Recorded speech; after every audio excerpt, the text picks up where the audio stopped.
मुझे आपसे sensitive crucial question पूछना, आपकी जजमेंट के हवाले से इफ्तिखार चौधरी पे आपने अंधाधुन एहतमाद किया, उसको बहाल करने की खातर जिंदगी में वाहिद दफा आप जेल में चले गए, मारे आपने खाई जमात इस्लामी की।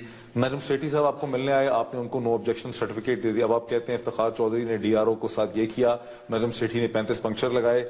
जब ताहिरुल कादरी ने आपको कहा, तरले मिनते किए कि मुझे ज्वाइन करें, आपने उनको ज्वाइन नहीं किया। अब आप कहते हैं वो ठीक कहता था। आपकी जजमेंट ठीक है? कल को तालिबान के बारे में भी आप सोचेंगे शायद जजमेंट ठीक नहीं थी इस इशू पे? या तो अल्लाह मुझे फरिश्ता बना देता तो मैं कोई गलती ना करता। गलती से उसने मुझे इंसान बना दिया। इंसान गलतियां करता है, कामयाब इंसान गलतियों से सीखता है। और जो मैंने गलतियां की हैं, ये आप ठीक कह रहे हैं कि मेरी मिसजजमेंट हुई। मैंने चीफ जस्टिस इफ्तिखार से बहुत उम्मीद लगाई हुई थी। सिर्फ इलेक्शन, हमने कोई क्वेश्चन नहीं किया। हमने कहा आखिर में हम जाएंगे और हमें इंसाफ मिल जाएगा। और जब उन्होंने कहा कि जी 4 हल्के सिर्फ कर दे, ये मुल्क की जमहूरियत के ऊपर डाका पड़ा है, तो वो कहते हैं कि 20,000 केसेस अभी मेरे पास पड़े हुए हैं। तो मैं उस दिन, मेरा बड़ा दिल खराब हुआ। आप यकीन करें कि मैं इतना, मुझे उस दिन तकलीफ हुई कि मैंने कहा हमने इतनी, हमारा नंबर 1 पॉइंट था 17 साल जब हमारी पार्टी बनी, इंडिपेंडेंट जस्टिस सिस्टम।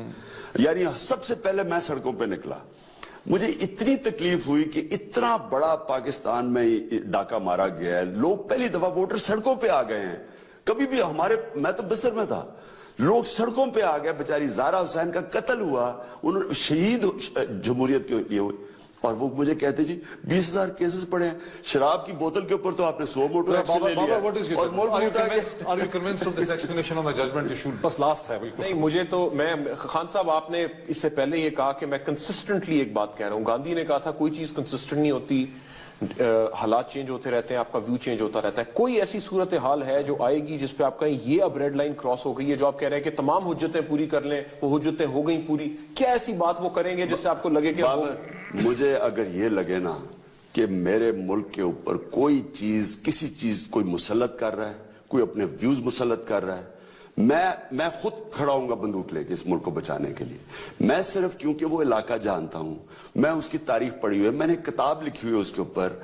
मैं समझता हूं कि हमने इतनी बड़ी हमारी ताकत को अपने इतनी बड़ी कमजोरी कन्वर्ट कर दी अमेरिकनों के कहने पे। फौज कोई रेड लाइन अब है, अब तो फौज निकल रही है। और मेरा यकीन ये है कि वो लोग जो वहां के हैं, कबायली इलाके के लोग, वो बहुत तकड़े पाकिस्तानी हैं। उन्होंने कुर्बानियां दी हुई हैं, उनको साथ मिला के जंग जीते। मलेशिया में महातर ने कम्युनिज्म के जंग जीती थी, लोगों को साथ जीत के। वक्त हमारा बिल्कुल खत्म हो गया। खान साहब, हमें ज्वाइन करने का दोनों को बहुत आपका शुक्रिया। नाज़रीन, अभी आपने हमारी बहस देखी इमरान खान साहब के साथ। फैसला हम आपके ऊपर छोड़ते हैं। अपने अपनी फीडबैक से आगाह कीजिएगा। बहुत शुक्रिया।